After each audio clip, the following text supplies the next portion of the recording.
dream that I could swim anywhere in the world. Like you could fly anywhere in the world, you could swim anywhere in the world. And you wouldn't have to be walking on the land or riding on a bicycle, pedaling along on a road. You could be flying like a seagull. You could dive down and get some fish if you wanted to. So I had one of the first paintings I ever did was, let's see, it was some seagulls up on a cliff. And let's see, I was in the junior art project. And they gave us some paints and did some little paintings. And I did these seagulls flying around on this cliffside, way up high on a mountain, above a mountain. And they'd fly down and catch some fish. How old were you?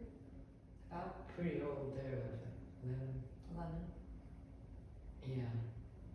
But you remember this piece. I remember that piece. In fact, I like that piece. This woman bought it. She gave me like $10.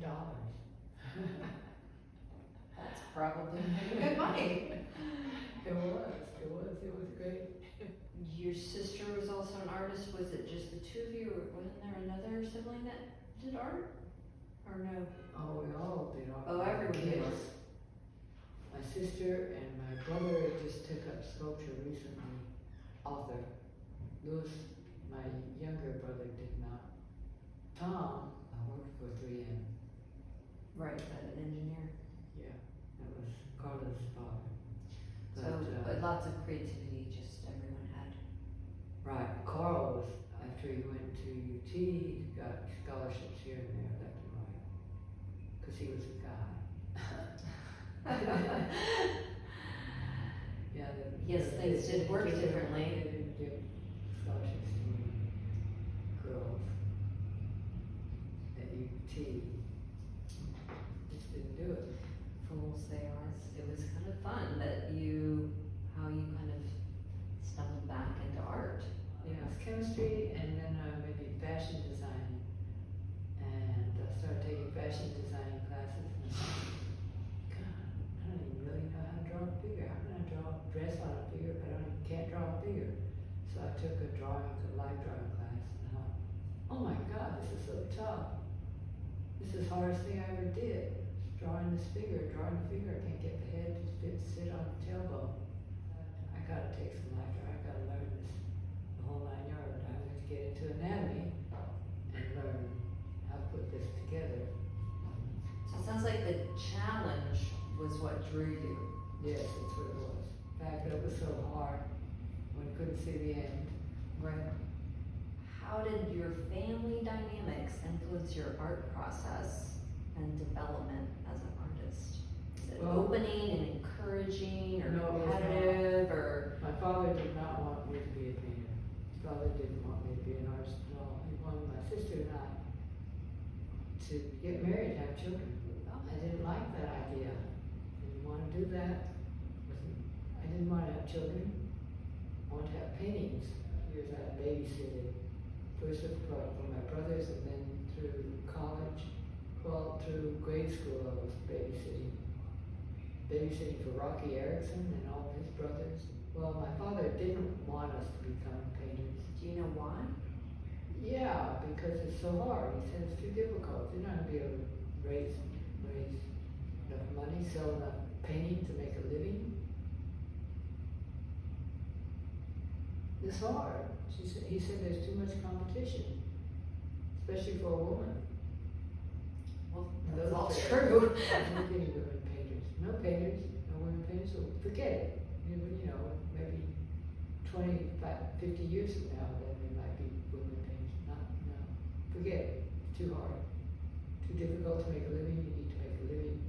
You have to move out. You're going to get older. You're going to need a way to support yourself or someone to support you. And you're not going to do it by. But you and your sister both did. So we both wanted to be painters. And you just pushed back. Yeah. Good for you. Yeah. Yeah. Was he upset? Or did he accept it later, or? He was upset. He was kind of jealous. He wanted to be a painter. I think he wanted to be. Oh, really? I think he wanted to be a painter. He didn't know how first one thing about color. He didn't know anything about color. He couldn't paint color. All he did was draw. And drawing is exciting. But you gotta have color to make it really exciting. Because she didn't have the support necessarily of her father and that patriarch that was back then. But you did have the support of your mom. She was an artist too. She met my father at Chicago Art Institute, and that's where she was going. She was going to the Peoria School of Art, and they were related there, Peoria in Chicago. So you and your sister could kind of fulfill something that sort of, I don't know. I mean, I don't know how she felt about, she didn't have kids and, you know, I mean, I don't know how much art still, you know, was a part of her daily life with 6 kids. It was it was completely daily. It wasn't hers though. She worked as a support role for grandpa. Right, but I mean, it was her own creation at first, you know, That's right. and so, yeah, I mean, I read the little thing in the book you gave me, and, you know, I was reading into it, and wondering, well, how did she feel about that? She kept writing. She kept writing poetry throughout her life, and she submitted books of poetry even when you guys were 3 and 4 and 5 years old. She was still submitting work, and what she was told, which I've been reading up on through her works that she saved and put in a box. And what I've been reading up on it, are, you know, she saved all her rejection letters, and a lot of the rejection letters were similar to the same vein of what my grandfather was saying back then. And they would say, you know, Mrs. Umlauf, you're very talented, but it will cost you so much time and money to make this profitable. We just suggest that you just stop submitting. And she didn't give up. She said, well, thank you for your input. Is there somebody that I can work with that can help me with my work? And then she adopted a mentor that helped her with her writing. And they went back and forth, and she didn't give up on her dream, you know, and in the end she Who was published the mentor? a teacher that one of the publishers put her in touch with. And he was correcting her prose and going back and forth in mail, you know, before computers. She would send things in, and he would send them back with all the red lines, and she saved them all. But she didn't quit. She had a fiery spirit like Madelon and Lynn, you know, but she didn't ever stop her work. It's just that in that time, in that era with 6 kids and a husband that was A very dominant personality. and you know, professor and driven and the times back then. You know, I think that she did what she could to maintain her creativity. You know, and I'm picturing her with like 3, 4, 5 little kids running around. She's like, I'm gonna write this poem and I'm gonna send it off. Yeah. And even if they reject me, I'm still expressing myself. I'm still expressing The myself. idea of her daughters continuing and studying art and being artists was probably thrilling. No, I bet it was, yeah. There must have been some interesting behind-the-scenes discussions between the two of them, I imagine. Well, just some of my favorite stories that Madelon has shared with me are, they're not stories of struggle by any means, but they are. I think some would see them as struggle, you know, because when she did decide to go off and become an artist, to study art, she really was on her own. There was no financial support. How did you support yourself? Well, part-time jobs. I wanted to go up to New York because I wanted to meet Hans Hoffman. You know who Hans Hoffman is, yeah. And Did you meet? I met him. I applied to the school where I knew he was going to be coming. And I got a scholarship to the school. And let's see now, I got a job so I could go to the school, so I could get into the school, right? So I got the job at the Figaro Cafe waiting tables. And at the tables, I met William de Kooning. He came to one of my tables and he gave me a $50 bill. Oh! And I met Andy Warhol, and Andy Warhol asked me to be in a movie. I said, no, I don't want to be in a movie, I want to be a painter. I came up here to be a painter. I don't want to be in a movie. And they were sitting around this table about from here to that last window there. Okay. And it's a long table. His friends were lots of friends. And they all wanted a different ice cream. Each one of them had a different set of ice creams. I had to bring them all their cones. As I was doing these things with these ice cream cones around this table, and he told Henry that he had to have me in a movie. And that's when I told him no, I couldn't be there. I needed a place to stay, and this person who I met at the Big Old Cafe said he said, I have a place that you could use as a studio. I have to move out because my poker games, the cops came and raided my poker games, and I can't be here. Can't be there, and I've been subletting this place from Paul Georges. He's a painter, and it's a studio, and you could use it. I said, it turned out right across the street from where I was taking these classes. The studio school set up classes in the Broadway, across from the Broadway Hotel.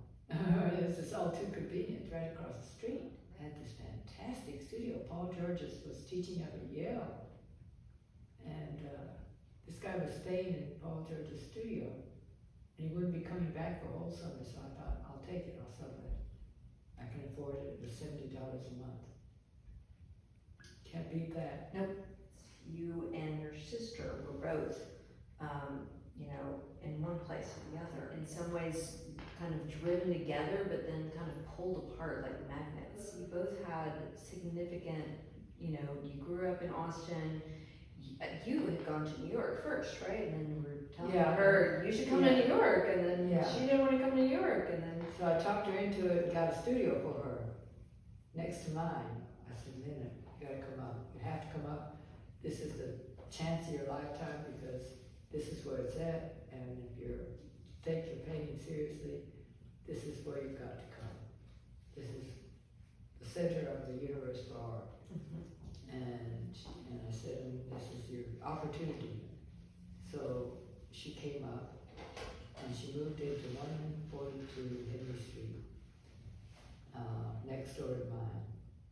Took over, we took out all the pins in the floor. There were pins, straight pins, in every single crack of the floor.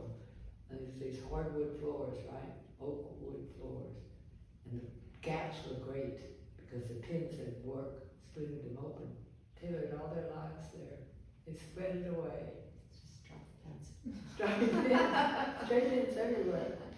So she gets up to New York, and you're both there for a period of time, but then. Oh, then I introduced her to my friend's friend, Mark Korchal, who I was teaching with at Hunter College. He said, I have a friend, he's kind of crazy. He was into drugs, but he's given that up. He doesn't do heroin anymore. That's the hard stuff. He does this soft stuff. But he's a good man, he's a good painter. Michael Goldberg, and so I arranged a date for her. Just knock on her door. She didn't like it when I would knock on her door. She just come into mine anytime, but knocking on her door is like trespassing. You just gotta come in because I'm not gonna come on your door, knock on your door. Not gonna do that anymore. Period. And in the report, she moved into his place. Apparently you're a matchmaker. Yeah, right. She introduced me to Mike Eisenstadt. That's funny. Yeah, she was going with someone named Bob Charles who was in philosophy, and Mike was his best friend. He set up a date for us to go to the movies with them. Driving movies. You know what driving movies is? I do. In a car. Oh man. Was this in New York? No, this is in Austin. Texas. Okay, this is in Austin. Yeah, I would come back down to visit. So you were living in New York at the time? Mm. Gotcha. And that's what drew you back to Austin, right? Was that relationship, and he got a job here? That's right. He was teaching here, and he said, look, you just lost your job at Hunter College. New York City had had a crunch on all of the city schools, all of the colleges, and they fired them all. And all the people that had just been hired, Wow. the recent hires were all had to be let go. He said, you lost your job, and I'm really sorry about that, but if you don't come down here, we're not going to be married. Oh, so I went down. I cried. I didn't want to leave New York, no matter how much. So I go back up and visit my sister. She had a place I could stay. I could keep in touch that way. Mike made it seem like it's good. You need to go up there because that's where it's at. He knew. He's the one that talked me into going up to New York in the first place. You should go and apply for this job, for this thing up at the studio school. So y'all were seeing each other in Austin, Mm-hmm. and then you were actually seeing each other but living in two different places. Yes. Okay. Crazy. It was really crazy, and he couldn't stand it any longer. He said, "You guys should come back." Yeah, that would be really difficult. I didn't really want to be married. Anyway, he said, "Well, let's go to Europe." And he said, "I got paid by accident. I got paid $5,000 extra money. And if you want to come with me to Europe," and I'd never been to Europe. He said, "Well, my mom, she won't understand unless we get married. We better get married so that so you can come along with me." So I got married. That was the lure. Then was living in Italy. She'd gotten a scholarship to study drawing in Florence. And we went and after I got married, right, we went and picked her up on our honeymoon. And we paid her lease and stayed with her for a week and then took off with her. And took her with us to Sweden and Italy, Germany, Belgium, France. France, Mike knew French, and man, it was so fantastic. And Mike had been conversing with Marie Ribbit, and she was great. We went over later and let us stay at her place and showed me these places out of which many of these paintings come. That one right there is from rock. See that white glowing around, there's a cave inside that white. Goes up the hills, foothills above Monk's Foundation in southern France. They lived down in the bottom in the valley, and the monks would go up into the mountains, climb up these paths, these white paths, and they had caves up there. Down there, David Price wrote to me, he said, Marcus Ubro's having this scholarship for people to come and live on his boat on the Somme River. Lived on this boat on the Somme River, where he's got a studio on the boat. They called me at 4 o'clock in the morning and said, "Come on over. You can stay here you can have the scholarship for summer, 3 months. But you have to be French. You have to learn French. You have to know French." So I had to learn French really quick. 3 weeks, 4 weeks was a start. I never had French in school like everybody else. Yeah, no, that's really difficult. I didn't have any Latin. You are all about challenge. I always wanted to learn French, so I had to learn it really quick now. Otherwise, I wasn't going to be able to take advantage of this. So I did, and got over there. And they said, "This is going to be hard, but we need you. And besides that, you can help us learn English." Good deal. Oh yeah, it was a good deal. It's a good deal. I wanted to talk a little bit about what you get from making art. One of the things I get to do is to share with you the places that I have been. Like for instance, right there, the Western that's like private land. You can't even go over there now. It's out there where the Burnett River comes out the earth. The Westendorf Ranch. This is, you can see in this painting, this bit of land that comes out at the bottom of the painting is something you could stand on and look down into it. And out there, you could put your foot out and almost reach it. It's too far away, actually, to get to the other land that comes out from the left-hand side of the painting. That's a bit of land. But if you were a giant, you could take a giant step and put your foot on that pink part. And you could then put your toes down onto the red part by dipping them into the water a little bit, because that goes under the water. And the water comes down, wraps around ever so deep underneath. And one of the scuba divers that went out to the Westendorf Ranch lost his life. He went down with the rocks and he'd come back up. So she didn't let anybody else come out after that. But anyway, I got to go out there, and it was just incredible, beautiful. Oh, it gives me the chance to show you where I've been, what the places I've been, the most beautiful place in the world that I could paint and remember from my photographs that I took while I was there and sketches that I did while I was there, and the memory. There were people at the show that were like, I love the colors, I just don't see what she's seeing. And one of the things I love about your work is that when you explain it, you try to explain it so that I can see it through your eyes. Right. Because when that happens, it's very magical, because it's like, oh yeah, I see it, oh my gosh. You know, Right. It's one thing to be an abstract expressionist when you're just putting paint on, Right. there might not be something that's coming from, but this is actually coming from places she's visited and then interpreted. Right. And put down. I think that's really magical about her work, I really do. Do you ever get stuck? Oh, I have in the past. How do you get out of it? Just sit back and look at it. So What you're talking about like stuck in a piece. I guess I mean the creative blocks that artists talk about, having trouble starting. Oh, I don't have any. Never had any trouble starting. No, I have trouble staying back. Can you talk about that? What do you mean? Well, it's better try to paint it. I find that I can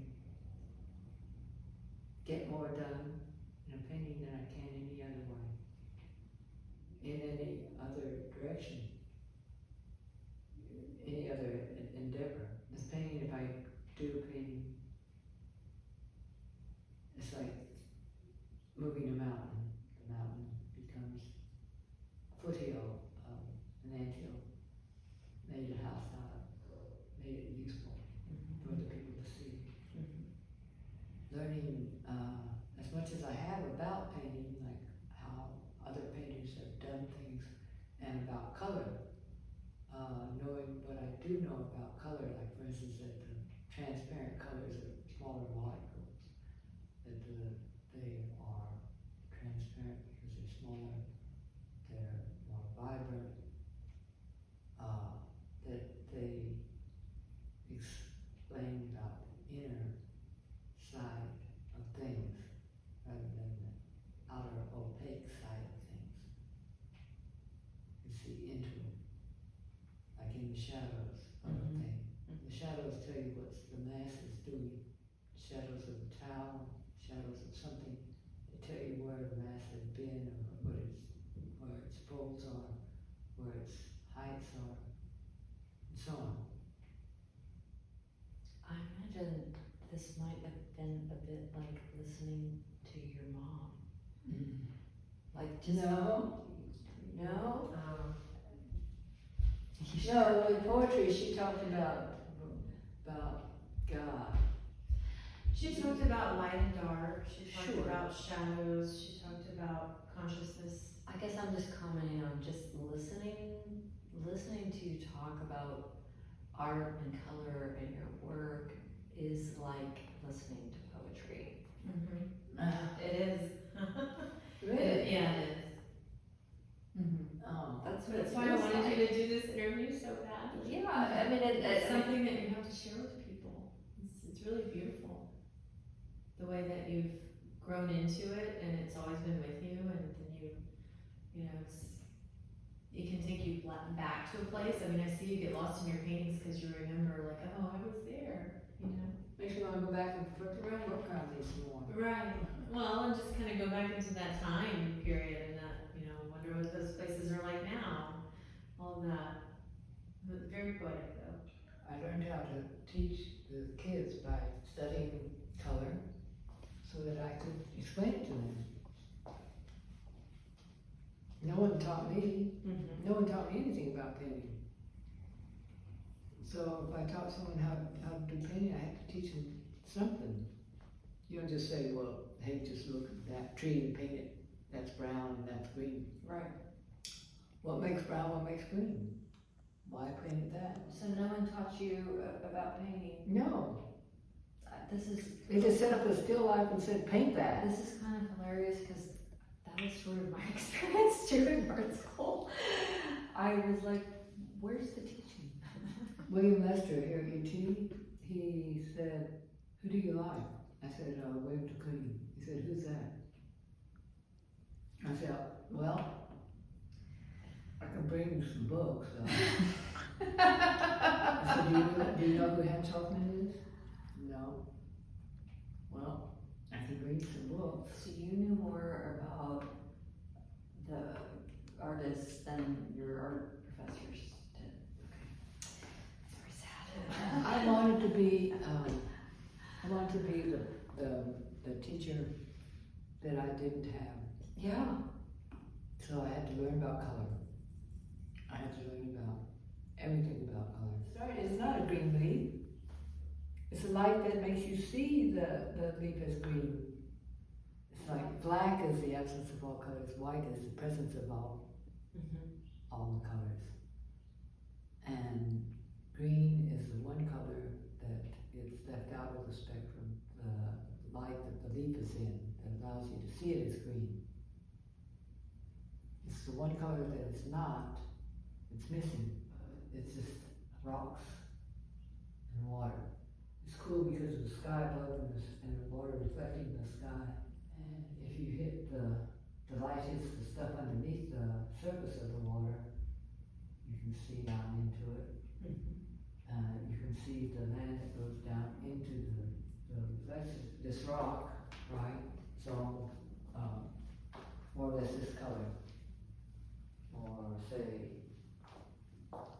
that color, or this color, and you get a crack in the rock, so it's a deeper color, so you put in a transparent color, the alizarin crimsons.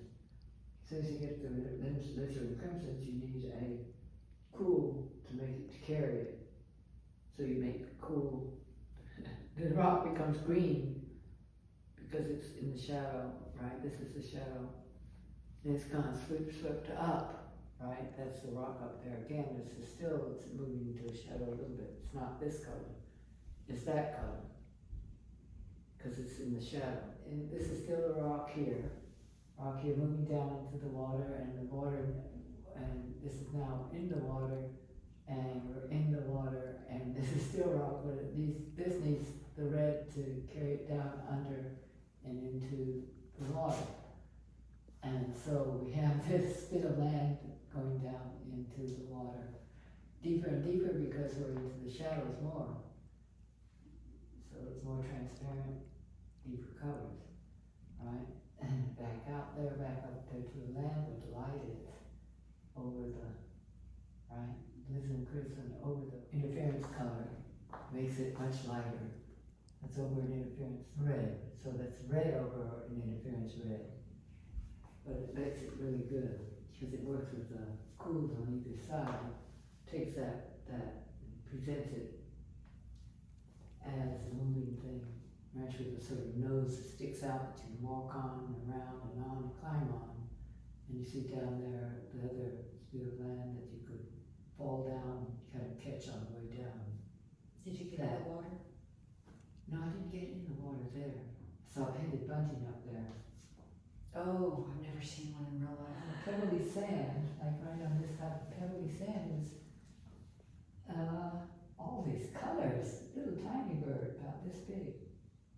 Wow. Mm-hmm. 5 inches. I like this magenta, right? Take that's been ran down to the deeps, down there into the deeper deeps. It brings it back to close that corner well, doesn't it? It does. In that corner, And the drip's going up, I like that drip's going up. It makes that green jump back into the land more. Opens So it were up. you working on it upside down? Yeah. Okay. See, I love that. So you were turning these pieces too, like these. Like the circles, right. You said you worked on the circles from all different angles. Right, with the circles, that made it really difficult because you're going from 360 degrees. And the 360 degrees of entrance, it's not like the Boustrophodon, upper left, lower right. It's 360 degrees upper left, all the way around it. So the challenge was humongous. So while we have these hung a particular, way, with the top and the bottom, any of these pieces really could be hung anyway. Mm-hmm. And as you worked on them, you made sure they worked every way, Mm-hmm. right? If your understanding is correct. So you can see it works. I make it work better this way than other ways. So we're looking at your favorite way. Yeah. Noted. Mm-hmm.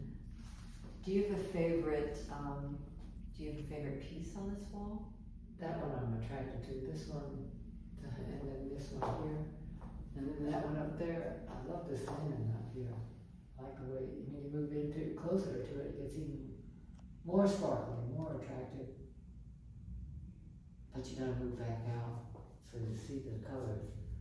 This right here is really, you can't even see these colors from here because it's reflecting off the surface too much. But that deep red with the purple red going down into it, carrying it into the sand is pretty neat. This is just the shadow of the land masses that come down to the water. Right here, this alizarin on top of the green.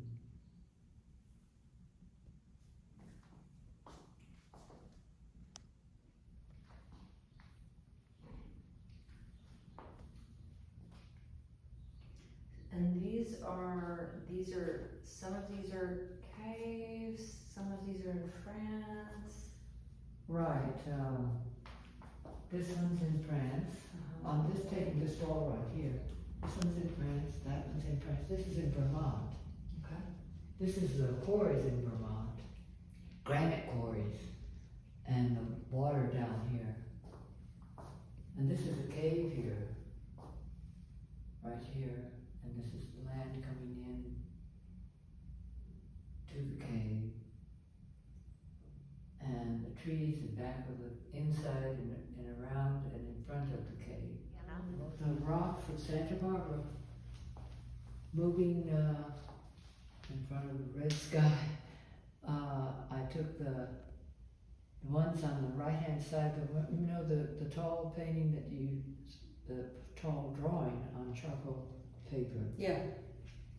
That's the top part of it. This is the top part of it here. Looking Of that same piece. of that same piece. This is one rock, another rock. This is the bottom of the third rock over. Bottom of it. These are the rocks in back of this is the foothills. This is a nice thing. You chose it good. Mm-hmm. The colors are just phenomenal. Use a palette knife and a knife on this one. The palette knife scattered the paint, the acrylic, so that had dried, some was still wet inside the sack, and so it broke open, and I scooted it down, flattened it out. You see where it sort of shattered where it was here, just remained it. Put some water on it so it would not be there so much. Does nice things when you change your mind, if you work fast enough. Right. Keep going. But this is a piece of paper that I glued onto the canvas. Really?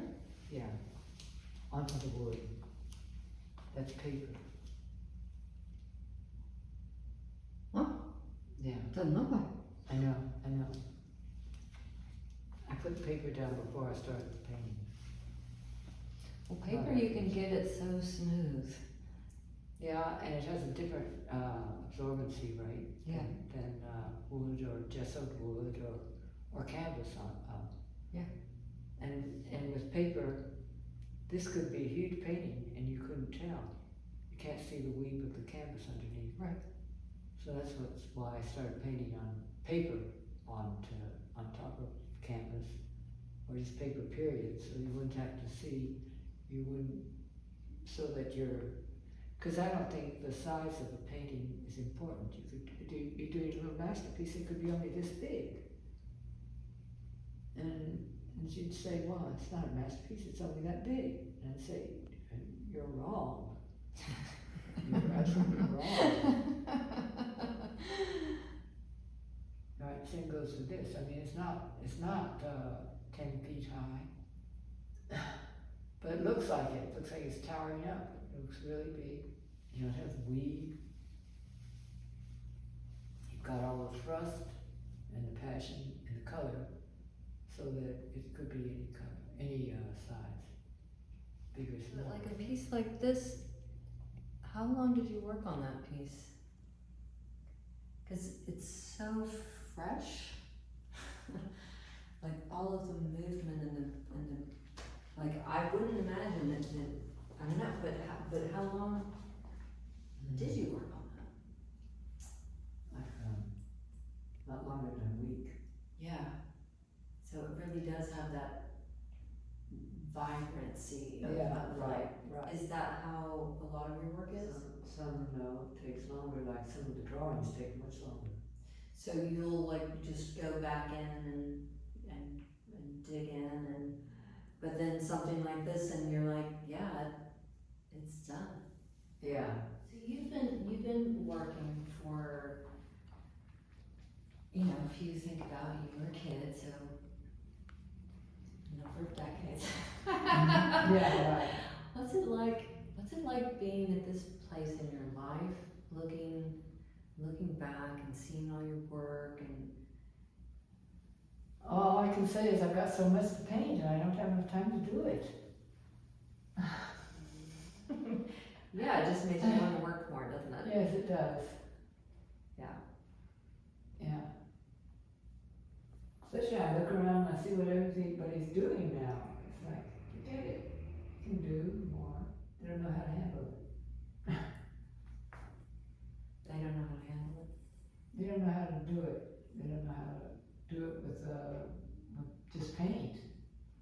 They're taking in large areas of space and machines and computers. Like AI you're talking Yeah, about? it's not necessary. Yeah. I agree with that. You cut people out that way. A lot of people can't afford that stuff. I don't really want to get inside the computer anyway. I like to get inside the mind of people. Yeah. What would you want to ask you? Why? Oh no, I'm getting critical right here. I don't want to say it. Do you get critical of your work? Very much so. But it doesn't stop you. No, makes me want to continue. Because I can do better. See, that's interesting because a lot of times, when people criticize themselves, they stop. No, I can do much better. I can do much more. That's awesome. Yeah, it's that spirit. So when we met last year and we were talking about you're doing this show, you talked about how You had lost your sister. You had lost Oh, your yeah. dad. I mean, what am I saying? Your dad, Husband. your husband. Lost your husband during the pandemic, right? Yeah.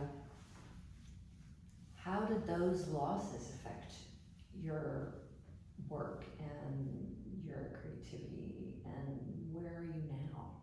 Well, often I say to my sister, hey, Lynn, look what I'm doing now.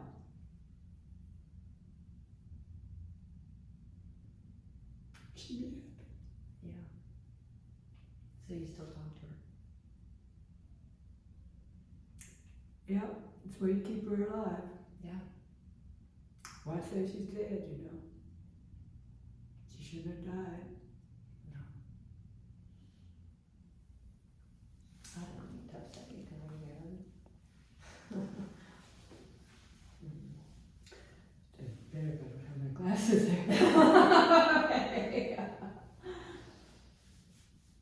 I know it's been a really hard time. Yeah.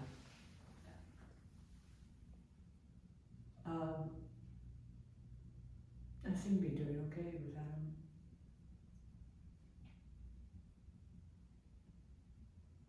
Yeah.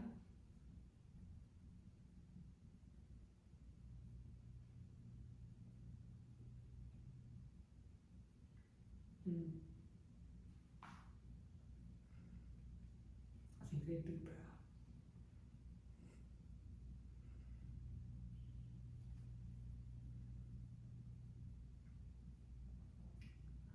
But you're working again. Oh, yeah. Mm-hmm. Yeah. What was the season? Summer. Summertime. I imagine you've got some memories from that place. Oh, yeah. In fact, that's where I went, that's where I learned how to fish for conch. This woman, I met there, she said, well, here's what I do. I go down and I see all these bubbles coming up, wonder what these bubbles are. So I see where the bubbles are. She followed down to where the bubbles are. She didn't have any diving equipment. All she had was her lungs. So she said, and here's what you do. If you want to find out what the bubbles are, like I'm sure you do. And I did. I mean, she said, and you're the only person that's ever going to do it. She said, you got to go down, follow those bubbles where they're coming from. And you may have to come back up for air, but that's all right. Keep coming down and find where they're coming from, because it's really exciting to find out. And I found this great big shell down there where they were coming from. Oh, you mean those big ones you put up to your ears? Conch shell, this big. Wow. No, not the ones with that seashell Okay. that hollows out. This is just a bivalve, Gotcha. a univalve actually, But you found it in the sea. in the bottom. Nice. They open up and close down. And yeah, so that's where I came up back with two big shells. Largest shells she'd ever seen. She said, these are bigger than the ones that I find. Wow. And you're the only person that's ever gone down to get them the way I do. And I came across this article in the Times about the sea divers in the Philippines, the women that go down and catch the conches. It's not that you buy. It's so expensive. Caviar. Mm-hmm. They sell caviar and conch. I don't think I've ever eaten a conch. I haven't eaten a conch. You have a conch necklace. You have a conch shell necklace, don't you? Oh, that's a limpet. Limpet. That's related. That's a Yeah. univalve also. Mm-hmm. So the conch, they're more like abalone. And I had a friend who said I could stay at his place. Provincetown, it's the spit of land on the east coast that's the farthest out in the ocean. So that right there was so cool to be out there in the farthest point into the Atlantic, which is supposed to be pretty peaceful, right? That seems very dramatic. Very dramatic, actually. I don't know which one's more peaceful. I don't think it is. Either one is. Anyway, so there's Provincetown and the sand dunes, and this is the sand dunes that I was looking at, and they don't look like sand dunes, do they? That looks more like sand dunes. That's also Provincetown. And you can see the caves in it. This right here, you can see where the dunes become, it's like a house-like structure. And then, I'm getting lost in the painting, but just I think it's easy to do. What do you mean a house-like structure? well, here's the wall.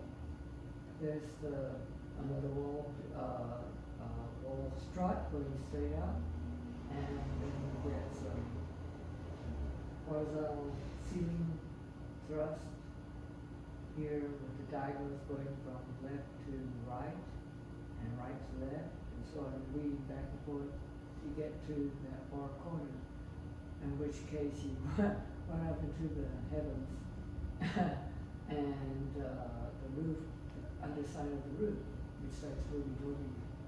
That's what I mean by house-like. So we're talking about sand and like plants coming out of the dunes, things in the dunes, or is it all sand? It's all sand. It's all sand. The folds and curves, the structure of The dunes. dunes. Gotcha. Right, so that it wasn't, well, I guess it was stationary things that were making the dunes move around, and I couldn't see the things, I could see the sand and the forms it had, and I was trying to paint forms. What inspired the color for that piece? Well, first off, you think, well, what color you start with? You start with pink, and what color you're going to leave.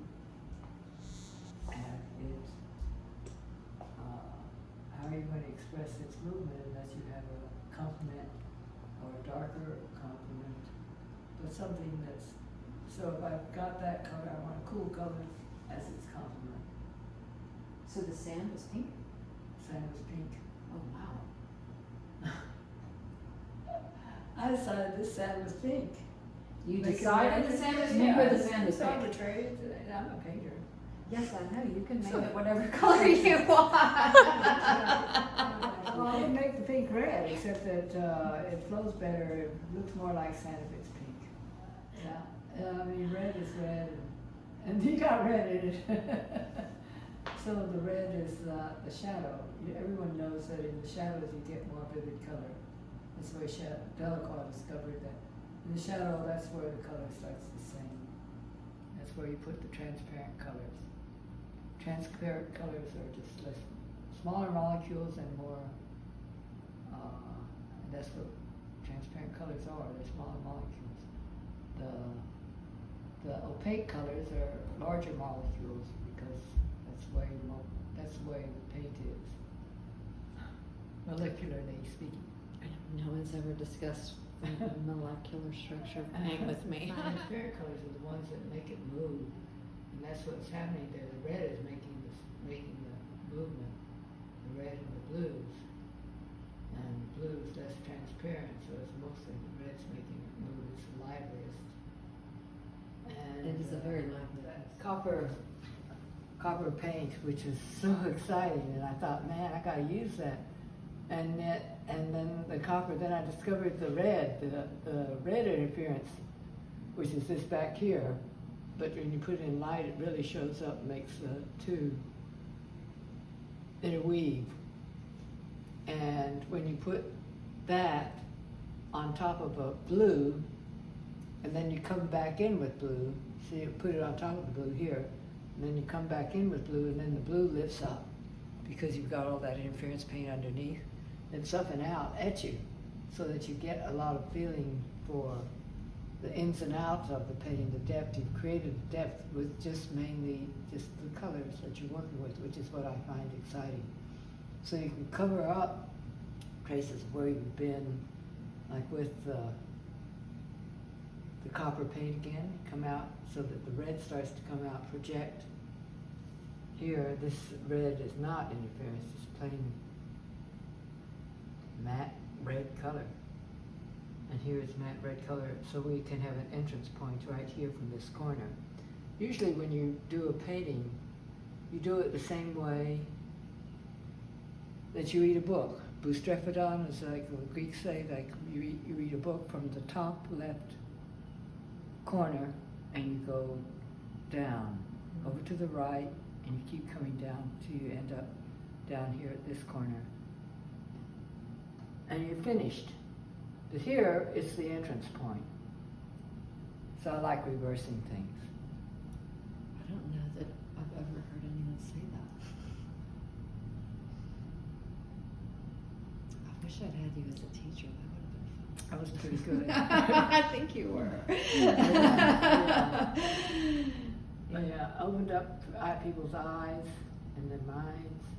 So you can see it here. So if you enter in here and you've got this blue as a background, man, you could keep going. So that's like the whole ocean is down, back and back over here. Mm-hmm. And you've entered down here over the whole thing and kind of dove in head first and then in and around. And you're going out of the ocean, out of the ocean. And you can follow back around, right?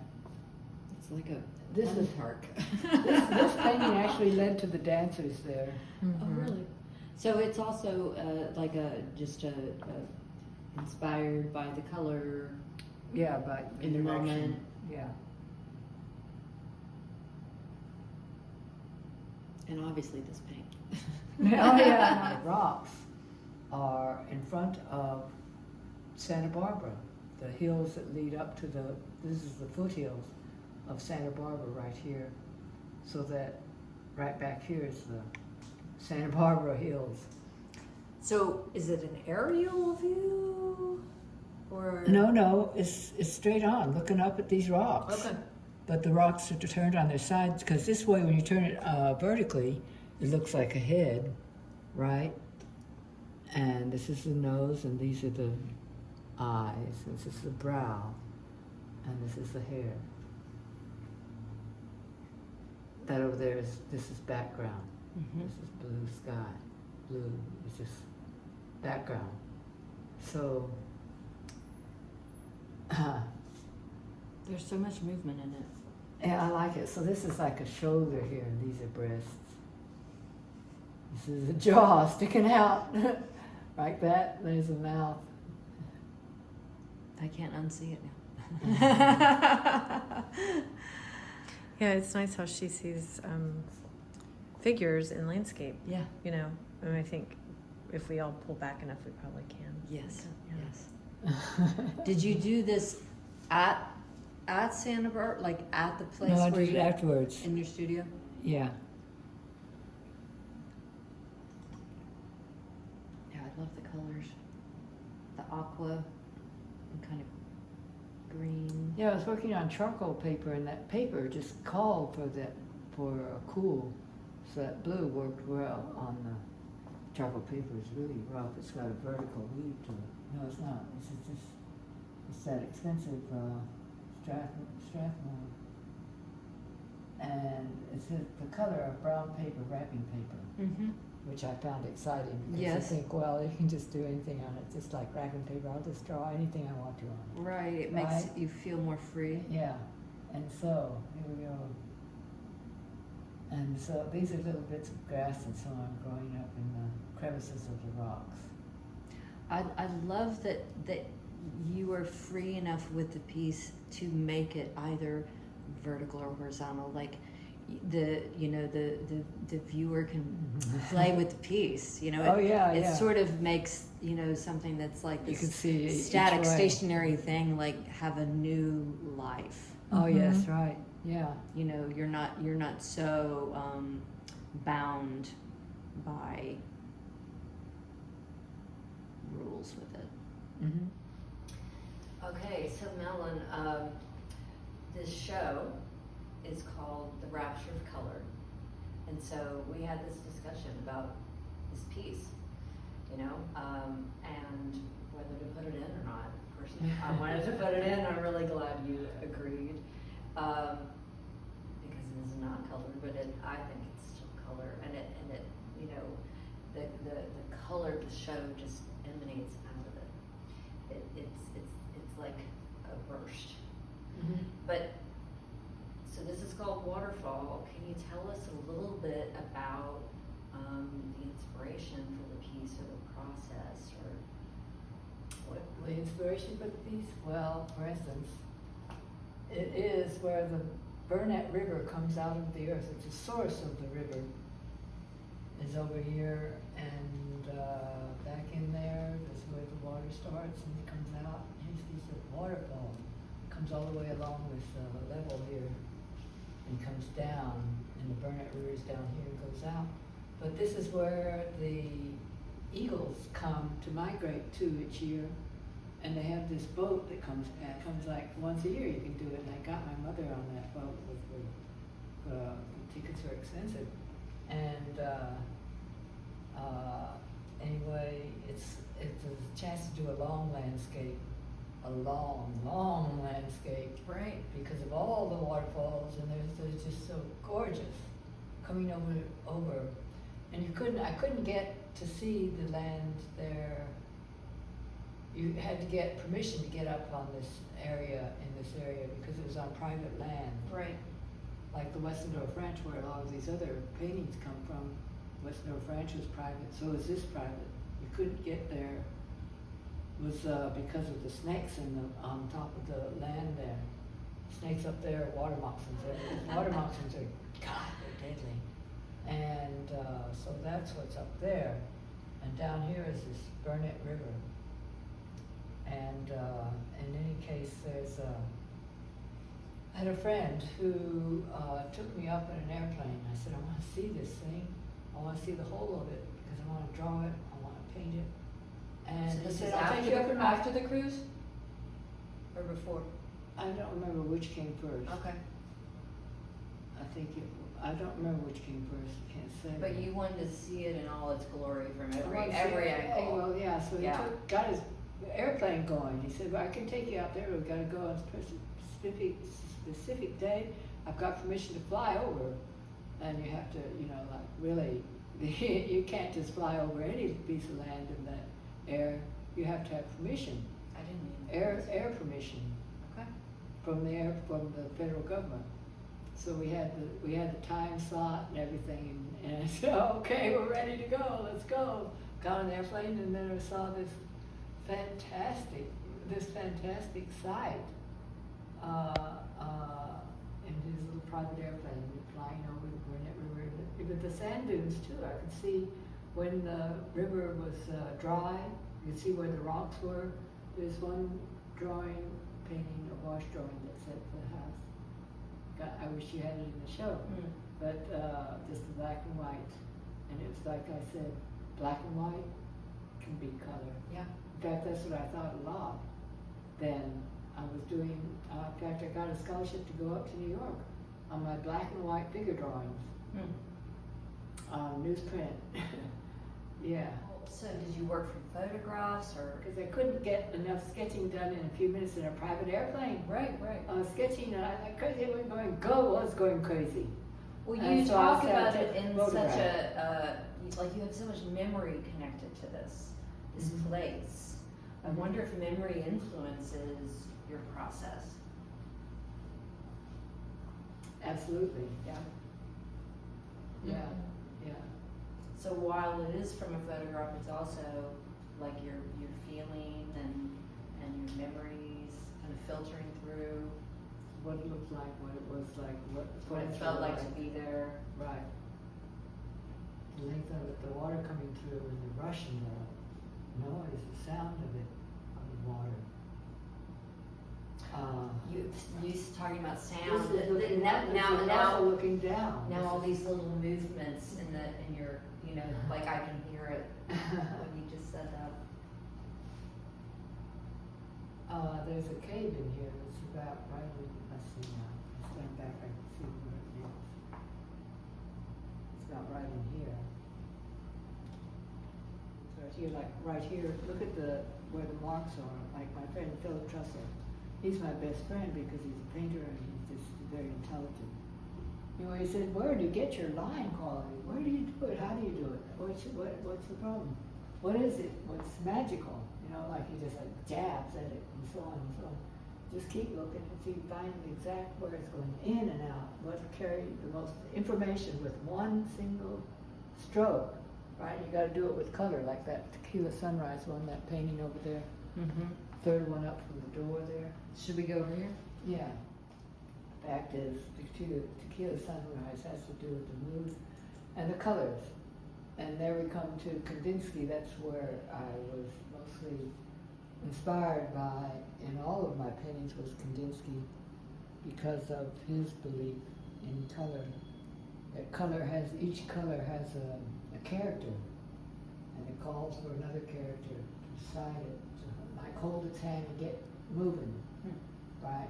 To ambulate it, or you, through a painting, like lead the way, pathway for our eyes to get into a painting. For instance, right here we see this right here, but first you got to start over here because this is where it all begins, over on this side. But you got to, this one kind of throws you back in with this yellow and this kind of heaving it up, stopping like a dam. That yellow that's wanting to rush out at us. And here it is over here. Here it is in the background. It's everywhere. So this is coming forward. This is holding it back. But Tequila Sunrise, Sunrise. It's a good name. Yeah, what made you think of it for the piece? I didn't. Mike did. Yeah? The dear departed husband, Mike. Yeah. He was just my genius Yeah. at getting names. Was he having a tequila at the time? No, he didn't drink tequila. He didn't even drink very much. He just barely ever drink. But he thought a lot, and he thought about what I was doing. And he knew I was influenced by Kandinsky. That didn't have anything to do with it. He just named it that because of the mood it put him in. It's like a sunrise, and Tequila Sunrise made him think of music. And it's all very rambunctious, riotous, and color, and so on. So is this just an abstract piece, or was there? It is abstract. Gotcha. So you just began Yeah, playing with color. yeah.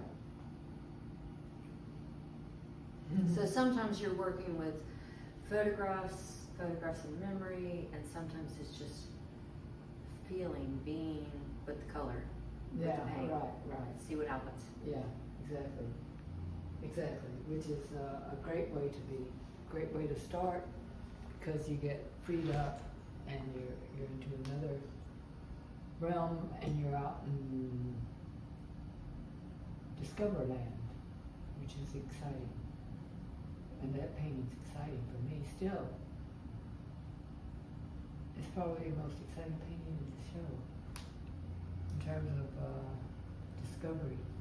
Now then there's this one, which was also same, except I started here from a point. I started here from the point of liking Bruegel's dance, hunched over and blocky. Bruegel was like that. You know Bruegel? I am familiar. Yeah. I'll have to look up this piece to make sure I'm remembering it though. Yeah, I am too, because I don't remember exactly how I came up with the Bruegel dances, because then I thought of Matisse, immediately thought of Matisse and Matisse's dances in a circle, and they were like what he thought Bruegel must have been after, or Bruegel's dancers, because they don't look like Matisse dancers. So these are dancers. Yeah, they're dancers in a circle. There's one with his back to us, this one right here on the split of the paper, but it becomes not a split, because that would ruin the whole thing. So it's got to go back into the swing thing. This becomes like a tongue, and this is like the movement coming in, and the hand coming out, the stancer coming in again, diving in like head first, and so on. And that yellow coming over, the yellow from the background, the yellow now becomes green because it's over the purple. and Was dance important to you, or you were just, that was just a moment of inspiration? moment of inspiration. Dance was not important to me except for that, except for wanting. Well, usually when I paint things in movement. Mm-hmm. Try to get the movement of things. Which way is it going? I don't want it to be still. Mm-hmm. Yeah. Speaking of movement. It's turning. It's turning. It is turning. Speaking of Slowly. movement, tell us about this piece, Miss Well, it's- Wisteria. Yeah. Well, a friend of mine, Jerry, he gave me this piece of wisteria, and wisteria had the. You can see this light wood is real, not only light wood, but it's very light in weight. It was just terrific. And I started sanding it, and I started carving it, and I thought, oh my God, this looks like a figure. So I started carving the inside of the figure, like the rib cage from the inside, as if I could see to the inside of her breast. Mm-hmm. I make the breast here. And I had paint all over the thing. At first it started out with blue paint. You can see the layer left underneath because I sanded the whole thing down. And here's some layers here of red. It started red, blue, and then red, and a little bit yellow at first. And then, well, that we see the blue there. So that's sanded down here. We see it sanded down again. And I wish I could see some process photos of it. Oh, I do too. We can't get back there. And it was so much fun to do this piece. I just loved doing it. This part Because looks I like got to carve it. It looks like you're excavating like geology, like you know, geodes, yeah. yeah, like they look like the blue coming out of the wood. It looks like, you know. Oh, you know what? I had this piece of turquoise and lapis. It was turquoise with lapis because when you have turquoise, you have lapis nearby. They're related somehow geologically.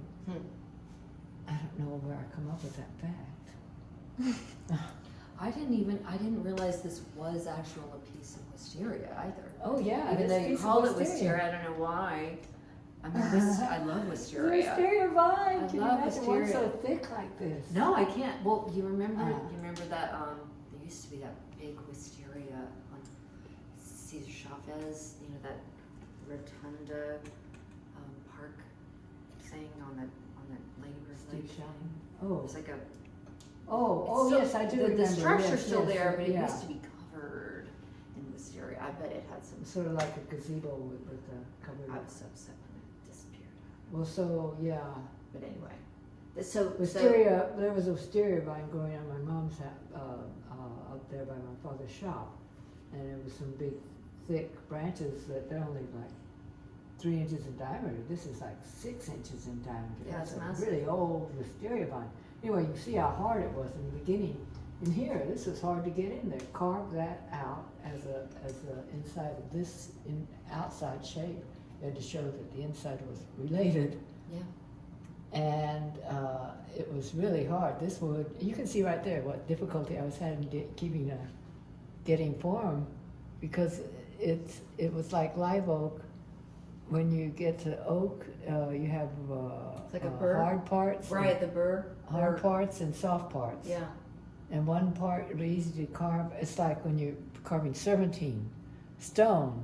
The stone will just flake off and split down a vein in the rock. And so you can't do a sculpture out of serpentine. It's almost impossible. But they have serpentine sculptures. So you And I added kept trying them on my you piece of added stone. this piece. Oh yeah, this is bamboo. I bent the bamboo and steamed it so it would take this shape. And a friend of mine, Sylvia Orozco, she gave me this pheasant feather. I had to use that pretty pheasant feather. It was Thank you, so Sylvia. gorgeous. So gorgeous. And it captured the wind. It caught the wind, so I could put a fan on it and the whole thing would turn if I put a fishing line on it and I put a swivel mount to it, to the ceiling, and brought the fishing line down to my hook, and I made the hook. Is it important that it is a fishing hook? Well, because it's catching something, catching this torso. Yeah, That's, I mean, So I wanted it to be a fishing hook because I could make little loops and so on, but I like that fishing hook. yeah. It's dangerous looking. It is dangerous looking. And of course the telephone line now, that thick line is cover coated line. Oh, I just right. saw all of the color in the press there. Wow. Isn't that beautiful? Yeah, Yeah, no, that was fun. that is like a geode. Uh-huh. Awesome. We're talking fun, man. So exciting to do it.